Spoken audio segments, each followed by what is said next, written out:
حي على الفلاح۔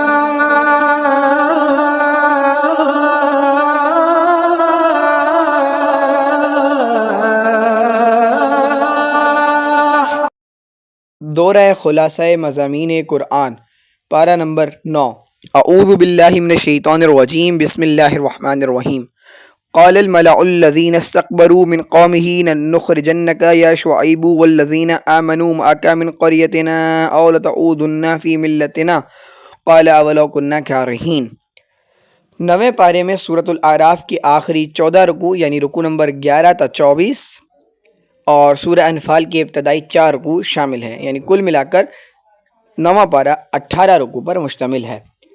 سورۃ الاعراف رکوع نمبر 11 آیات 85 تا 93، موضوع قوم شعیب کی سرکشی اور انجام۔ سورۃ الاعراف کے 11ویں رکوع میں قوم شعیب کا ذکر ہے۔ حضرت شعیب علیہ السلام نے قوم کو اللہ کی بندگی کی دعوت دی۔ ان کی قوم ناپ اور تول میں کمی کرتی تھی، تجارتی قافلوں کو لوٹتی تھی اور دوسروں کو حق کی راہ پر آنے سے روکتی تھی۔ حضرت شعیب علیہ السلام نے اسے ان جرائم سے باز آنے کی تلقین کی۔ قوم نے ان کی بات ماننے کے بجائے دھمکی دی کہ اے شعیب، ہم تمہیں اور تمہارے ماننے والوں کو اپنی بستی سے نکال دیں گے۔ اگر چاہتے ہو کہ ہمارے ساتھ رہو تو دوبارہ اپنے آباء و اجداد کی عقائد کو اختیار کر لو۔ حضرت شعیب نے فرمایا، کہا اللہ نے ہمیں حق کی راہ دکھا دی ہے، ہم ہرگز اس راہ کو نہیں چھوڑیں گے۔ جب ان کی قوم حد سے تجاوز کرنے لگی تو پھر اللہ تبارک و تعالیٰ کی طرف سے سزا آئی اور پوری قوم زلزلے کی آفت سے ہلاک اور برباد ہو گئی۔ سورۃ الاعراف رکوع نمبر 12 آیات 94 تا 99، موضوع اللہ چھوٹے عذاب کیوں بھیجتا ہے۔ 12ویں رکوع میں یہ بات بیان فرمائی گئی کہ اللہ تبارک و تعالیٰ نے قوموں کو ہلاک کرنے سے پہلے ان کی طرف چھوٹے چھوٹے عذاب بھیجے تاکہ ان کے دلوں میں رقت پیدا ہو اور وہ نبی کی دعوت کی طرف متوجہ ہوں۔ بدقسمتی سے ان قوموں نے ان چھوٹی چھوٹی آفات سے سبق نہیں سیکھا اور اپنی اصلاح نہیں کی، آخرکار وہ ہلاکت سے دوچار ہوئیں۔ اللہ نے ان پر ظلم نہیں کیا۔ اگر وہ قومیں ہدایت کے راستے پر آ جاتیں تو اللہ ان پر زمین اور آسمان سے برکتوں کے دروازے کھول دیتا۔ سورۃ الاعراف رکوع نمبر 13 آیات 100 تا 108، موضوع سابقہ قوموں کے انجام سے عبرت حاصل کرو۔ 13ویں رکوع میں زمین پر بسنے والوں کو سابق اقوام کے انجام سے عبرت حاصل کرنے کی تلقین کی گئی۔ جو قوم بھی اللہ کی نافرمانی میں حد سے تجاوز کرتی ہے تو اللہ اسے ہلاک کر کے نشان عبرت بنا دیتا ہے۔ اللہ ہمیں نافرمانی کی روش سے بچنے کی توفیق عطا فرمائے، آمین۔ اسی رکوع میں حضرت موسیٰ علیہ السلام کے تفصیلی واقعے کا بیان شروع ہوتا ہے۔ انہوں نے فرعون کے سامنے اپنی رسالت کا اعلان کیا، معجزات دکھا کر رسالت کی سچائی کا ثبوت دیا، اس سے مطالبہ کیا کہ بنی اسرائیل کو آزاد کر دے اور مصر سے جانے کی اجازت دے۔ سورۃ الاعراف رکوع نمبر 14 آیات 109 تا 126، موضوع حق کا غلبہ اور باطل کی رسوائی۔ 14ویں رکوع میں حضرت موسیٰ علیہ السلام اور جادوگروں کے درمیان مقابلے کا ذکر موجود ہے۔ فرعون اور اس کے سرداروں نے حضرت موسیٰ علیہ السلام کے پیش کردہ معجزات کو جادو قرار دیا اور طے کیا کہ ہم جادو کا مقابلہ جادو کے ذریعے کریں گے۔ مختلف علاقوں سے ماہر جادوگروں کو بلایا گیا اور حضرت موسیٰ کے ساتھ ان کا مقابلہ کرایا گیا۔ جادوگروں نے مقابلے کے دوران اپنی لاٹھیاں اور رسیاں پھینکیں اور لوگوں کی نگاہوں پر ایسا جادو کیا کہ انہیں لاٹھیاں اور رسیاں رینگتے ہوئے سانپ محسوس ہونے لگے اور ہوئے۔ حضرت موسیٰ نے اللہ کے حکم سے عصا پھینکا، عصا حقیقی اژدہا بن گیا اور جادوگروں کی لاٹھیوں اور رسیوں کو نگل گیا۔ جادوگر سمجھ گئے کہ یہ جادو نہیں ہو سکتا کیونکہ وہ جادو کے فن کی انتہا یعنی دا لاسٹ سٹیج لمٹ سے واقف تھے۔ ان پر حق واضح ہو گیا اور وہ بے اختیار سجدے میں گر گئے۔ انہوں نے حضرت موسیٰ علیہ السلام اور حضرت ہارون علیہ السلام کے رب پر ایمان لانے کا اعلان کیا۔ فرعون نے انہیں ایمان لانے کی صورت میں ہاتھ پاؤں کاٹ دینے اور صلیب پر لٹکانے کی دھمکی دی۔ جادوگروں نے کہا کہ اب ہم حق سے نہیں پلٹ سکتے۔ انہوں نے اللہ سے صبر اور استقامت کی توفیق مانگی۔ سورۃ الاعراف رکوع نمبر 15 آیات 127 تا 129 موضوع فرعون کا ظالمانہ فیصلہ۔ اس رکوع میں فرعون کے ایک ظالمانہ فیصلے کا ذکر ہے۔ اس نے اعلان کیا کہ بنی اسرائیل کے بچوں کو ذبح کیا جائے گا اور عورتوں کو زندہ رکھا جائے گا تاکہ ان سے خدمت لی جا سکے۔ حضرت موسیٰ علیہ السلام نے اپنی قوم سے کہا کہ تم اللہ سے مدد مانگو اور صبر کرو، عنقریب وہ فرعون کو ہلاک کر دے گا اور تمہیں زمین کا وارث بنا دے گا اور دیکھے گا کہ تم اللہ کے احکامات پر عمل کرتے ہو یا نہیں۔ سورۃ الاعراف رکوع نمبر 16 آیات 130 تا 141 موضوع بنی اسرائیل کی ناشکری۔ 16ویں رکوع میں بیان کیا گیا کہ اللہ نے آل فرعون پر کئی آفات بھیجیں تاکہ وہ گڑ گڑائیں اور اللہ کی طرف رجوع کریں۔ افسوس صد افسوس ایسا نہیں ہوا اور ان کی سرکشی بڑھتی چلی گئی۔ آخرکار اللہ تبارک و تعالیٰ نے انہیں سمندر میں غرق کر کے تباہ کر دیا۔ فرعون کے چنگل سے آزاد ہونے کے بعد بنی اسرائیل کا گزر ایک ایسی بستی سے ہوا جہاں لوگ بتوں کی پوجا کر رہے تھے۔ انہوں نے حضرت موسیٰ علیہ السلام سے درخواست کی کہ ہمارے لیے بھی ایسا ہی معبود بنا دیجیے۔ حضرت موسیٰ علیہ السلام نے انہیں ڈانٹا اور ان کی ناشکری پر لعن و طعن کی۔ انہیں یاد دلایا کہ اللہ نے تم پر اتنا بڑا احسان کیا ہے کہ تمہیں فرعون جیسے ظالم بادشاہ سے نجات دی، لیکن افسوس تم فوراً ہی احسان فراموشی کر کے کیسی ناشکری کر رہے ہو۔ سورۃ الاعراف رکوع نمبر 17 آیات 142 تا 147 موضوع حضرت موسیٰ علیہ السلام کے لیے بہت بڑا اعزاز۔ 17ویں رکوع میں اللہ کی طرف سے حضرت موسیٰ علیہ السلام کے لیے بہت بڑے شرف ہم کلامی عطا ہونے کا ذکر ہے۔ حضرت موسیٰ علیہ السلام نے دوران ہم کلامی اللہ سے درخواست کی کہ مجھے اپنا جلوہ دکھائیے۔ اللہ نے فرمایا لن ترانی، تم مجھے نہیں دیکھ سکتے، ہاں اس پہاڑ کو دیکھو، اگر پہاڑ نے میری تجلی کا بوجھ برداشت کر لیا تو پھر تم مجھے دیکھ سکو گے۔ جیسے ہی اللہ نے پہاڑ پر تجلی ڈالی تو وہ ریزہ ریزہ ہو گیا اور حضرت موسیٰ علیہ السلام اس منظر کو دیکھ کر بے ہوش ہو گئے۔ جب انہیں ہوش آیا تو پکار اٹھے کہ اے اللہ تو پاک ہے اس سے کہ کوئی تجھے اس دنیا میں دیکھ سکے، میں تیری طرف رجوع کرتا ہوں اور سب سے پہلے تجھ پر ایمان لاتا ہوں۔ اللہ نے انہیں تحریری صورت میں تورات عطا فرمائی اور حکم دیا کہ اس کی تعلیمات پر عمل کریں اور اپنی قوم کو بھی ان تعلیمات پر عمل کی تلقین کریں۔ سورۃ الاعراف رکوع نمبر 18 آیات 148 تا 151 موضوع بنی اسرائیل کا بچھڑے کی مورت کو معبود بنا لینا۔ 18ویں رکوع میں بتایا گیا کہ جب حضرت موسیٰ علیہ السلام کوہ طور پر اللہ سے ہم کلام ہونے کے لیے گئے تو ان کی غیر موجودگی میں قوم کی بڑی تعداد نے بچھڑے کی ایک مورت کو معبود بنا کر اس کی پوجا شروع کر دی، حالانکہ وہ مورت نہ ان کی پکار کا جواب دے سکتی تھی اور نہ ہی انہیں نفع یا نقصان پہنچا سکتی تھی۔ حضرت موسیٰ علیہ السلام نے آ کر قوم کو ڈانٹا اور اپنے بھائی حضرت ہارون علیہ السلام سے شکوہ کیا کہ تم نے انہیں شرک سے کیوں نہیں روکا۔ حضرت ہارون علیہ السلام نے فرمایا کہ میں نے روکا تھا لیکن وہ مجھے قتل کرنے کے لیے درپے ہو گئے تھے۔ حضرت موسیٰ علیہ السلام نے اللہ سے اپنے لیے اور بھائی کے لیے بخشش اور رحمت عطا کرنے کی دعا مانگی۔ سورۃ الاعراف رکوع نمبر 19 آیات 152 تا 157 موضوع اللہ کی رحمت خاص اتباع نبی اکرم صلی اللہ علیہ وسلم سے حاصل ہوگی۔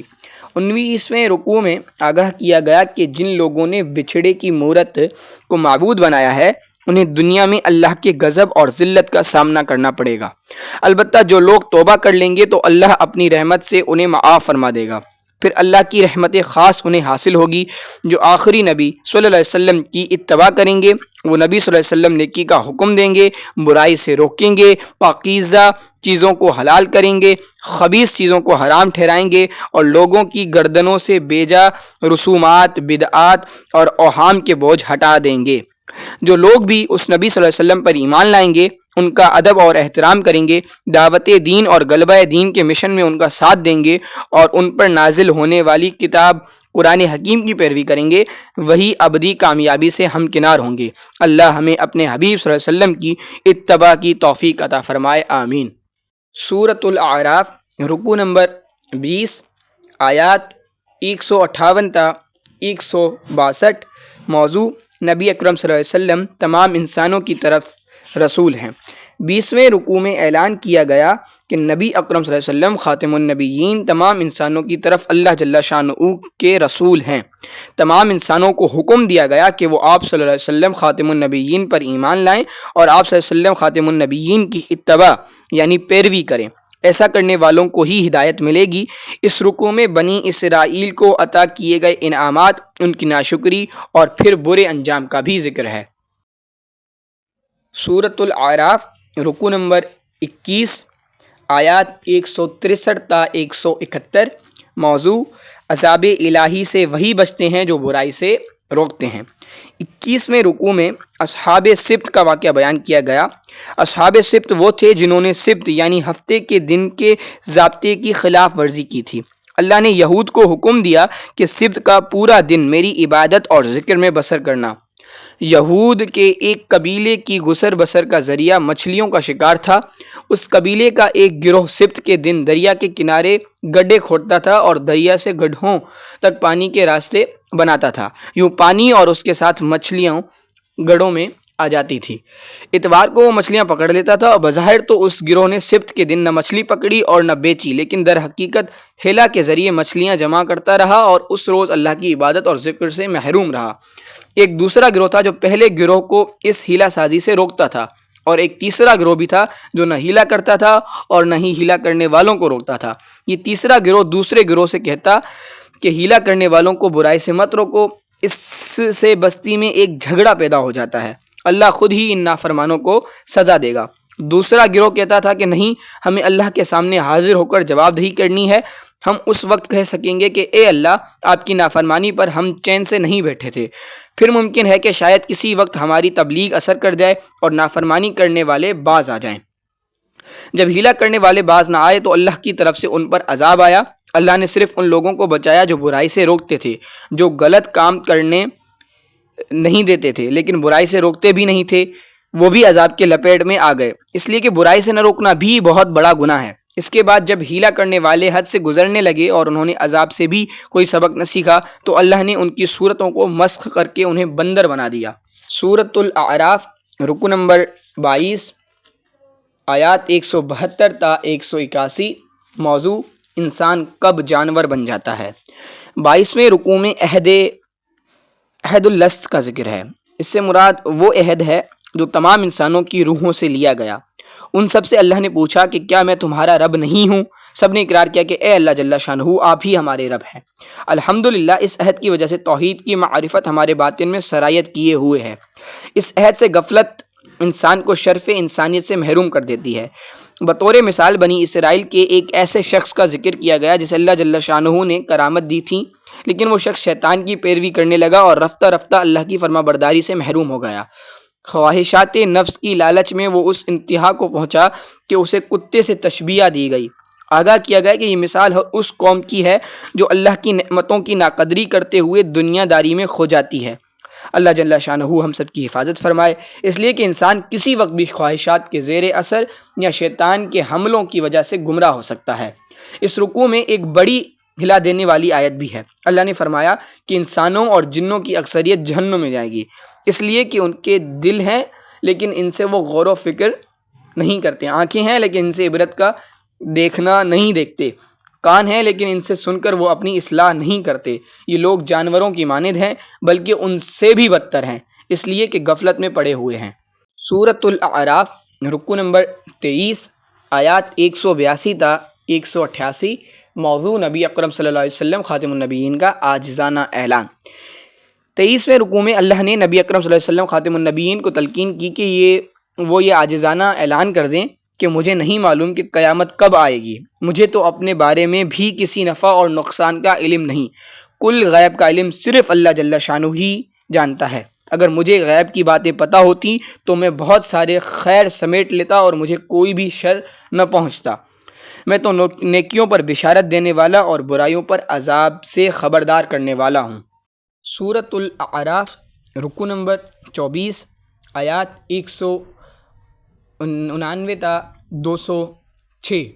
موضوع اللہ کی طرف سے اہم ہدایات۔ 24ویں رکوع میں آگاہ کیا گیا کہ جن معبودوں کو اللہ جل شانہ کے سوا پکارا جاتا ہے وہ تمہاری طرح کے لاچار مخلوق ہیں، وہ کسی کی کیا مدد کریں گے، بلکہ وہ اپنی مدد بھی نہیں کر سکتے۔ نبی اکرم صلی اللہ علیہ وسلم خاتم النبیین کو تلقین کی گئی کہ آپ صلی اللہ علیہ وسلم مشرکین کے باتوں پر صبر کیجئے اور ان کی برائی کا جواب اچھائی سے دیجئے۔ رکوع کے آخر میں حکم دیا گیا کہ جب بھی قرآن سنانے کے لیے پڑھا جائے تو اسے بہت غور سے سنو، اللہ تبارک و تعالیٰ کا ذکر کرتے رہو اور ہرگز اللہ کی یاد سے غافل نہ ہو۔ آداب ذکر یہ ہیں کہ ذکر کیا جائے یعنی بغیر آواز کو بلند کرتے ہوئے اور گڑ گڑاتے ہوئے، یعنی پورے رقت کے ساتھ۔ سورہ نمبر 8 سورۃ الانفال۔ موضوع جنگ بدر کے حالات پر تبصرہ۔ سورۃ الانفال۔ رکوع نمبر 1 آیات 1 تا 10۔ موضوع بندہ مومن کا باطنی کردار۔ پہلے رکوع میں اللہ نے بندہ مومن کا باطنی کردار واضح فرمایا ہے۔ مومن تو وہی ہیں کہ جب اللہ تبارک و تعالیٰ کا ذکر کیا جاتا ہے تو ان کے دل کانپ جاتے ہیں۔ جب ان کے سامنے اللہ تبارک و تعالیٰ کی آیات کی تلاوت کی جاتی ہے تو یہ آیات ان کے ایمان میں اضافہ کر دیتی ہیں۔ وہ اللہ ہی پر بھروسہ کرتے ہیں، نماز قائم کر کے اللہ سے لو لگاتے ہیں، اللہ کی خوشنودی حاصل کرنے کے لیے اس کی راہ میں مال خرچ کرتے ہیں۔ ایسے کردار والے پکے مومن ہیں، ان کے لیے اللہ تبارک و تعالیٰ کی طرف سے بخشش، رزق کریم اور بلند درجوں کی بشارت ہے۔ اس کے بعد اسی رکوع سے غزوہ بدر پر تبصرہ شروع ہو جاتا ہے۔ بدر سے قبل نبی اکرم صلی اللہ علیہ وسلم نے مسلمانوں کو اطلاع دی کہ ایک طرف سے قریش کا تجارتی قافلہ آ رہا ہے جس کے ساتھ صرف 50 محافظ ہیں، دوسری طرف سے قریش کا کیل کانٹے سے لیس لشکر آ رہا ہے۔ اللہ تمہیں کسی ایک پر فتح دے گا، بتاؤ تم کس کی طرف جانا چاہتے ہو؟ عام مسلمان چاہتے تھے کہ تجارتی قافلے کی طرف جائیں کیونکہ اس سے مقابلہ آسان تھا۔ اللہ تبارک و تعالیٰ چاہتا تھا کہ مقابلہ لشکر کے ساتھ کیا جائے اور اسے شکست دے کر ثابت کیا جائے کہ اہمیت وسائل کی نہیں بلکہ اللہ تبارک و تعالیٰ کی جانب سے آنے والے مدد کی ہے۔ اس طرح سے حق کا حق ہونا اور باطل کا باطل ہونا بھی واضح ہو جائے۔ سورۃ الانفال۔ رکوع نمبر 2 آیات 11 تا 19۔ موضوع میدان بدر میں اللہ کی مدد۔ دوسرے رکوع میں مسلمانوں کو میدان بدر میں عطا کی جانے والی نصرت کا ذکر ہے۔ اللہ نے مسلمانوں کی مدد کے لیے فرشتے نازل فرمائے۔ اس مدد کی وجہ سے مسلمانوں نے قلت اسباب کے باوجود کفار کو ذلت آمیز شکست دی۔ اس رکوع میں مسلمانوں کو تلقین کی گئی کہ وہ کفار سے جنگ کی صورت میں ہرگز پیٹھ نہ دکھائیں۔ جس نے بغیر کسی جنگی تدبیر کے پیٹھ دکھائی تو پھر اس کا ٹھکانہ جہنم ہوگا۔ سورۃ الانفال۔ رکوع نمبر 3 آیات 20 تا 28۔ موضوع اللہ اور اس کے رسول اکرم صلی اللہ علیہ وسلم کی پکار پر لبیک کہو۔ تیسرے رکوع میں مسلمانوں کو حکم دیا گیا کہ اللہ جل شانہ اور اس کے رسول اکرم صلی اللہ علیہ وسلم خاتم النبیین کی پکار پر لبیک کہو، یعنی ان کے ہر حکم پر عمل کرو۔ ایسا نہ ہو کہ اللہ جل شانہ تمہارے دلوں پر مہر کر دیں اور اس کے بعد تم ہر قسم کی نیکی سے محروم ہو جاؤ۔ اس رکوع میں یہ نصیحت بھی کی گئی کہ اللہ اور اس کے رسول صلی اللہ علیہ وسلم کے ساتھ خیانت نہ کی جائے۔ تمہاری جان اور مال اللہ کی امانت ہے، اس امانت کو اللہ کی مرضی کے مطابق لگاؤ۔ سورۃ الانفال۔ رکوع نمبر 4 آیات 29 تا 37۔ موضوع اللہ متقیوں کو سرخرو کرتا ہے۔ چوتھے رکوع میں مسلمانوں کو بشارت دی گئی کہ اگر تم تقوی کی روش پر کاربند رہو گے تو اللہ جل شانہ تمہیں حق و باطل کے معرکے میں کامیابی عطا فرمائے گا اور تمہارے گناہ معاف فرما دے گا۔ مشرکین مکہ اس وقت حق کا راستہ روکنے کے لیے خوب مال خرچ کر رہے ہیں۔ یہ مال خرچ کرنا عنقریب ان کے لیے حسرت بن جائے گا۔ وہ دنیا میں ذلیل ہوں گے اور روز قیامت ہمیشہ کے لیے جہنم میں ڈال دیے جائیں گے۔ خلاصہ مضامین قرآن۔ ڈسکلیمر: یہ قرآن مجید کا رکوع کے حساب سے خلاصہ قرآن صرف اور صرف قرآن مجید کے آفاقی پیغام کو گھر گھر عام کرنے کے لیے بنایا گیا ہے۔ اگر اس میں کہیں کوئی غلطی اور کوتاہی رہ گئی ہو تو 0328374152 پر رابطہ کر کے آگاہ کریں۔ کسی بات کے غلط ہونے کے لیے اتنا ہی کافی ہے کہ اسے بغیر کسی تحقیق کے کسی اور تک پہنچا دی جائے، اس لیے پیش کی جانے والی مواد پر عمل اور یقین کرنے سے پہلے اس کی تحقیق ضرور کریں۔ شکریہ۔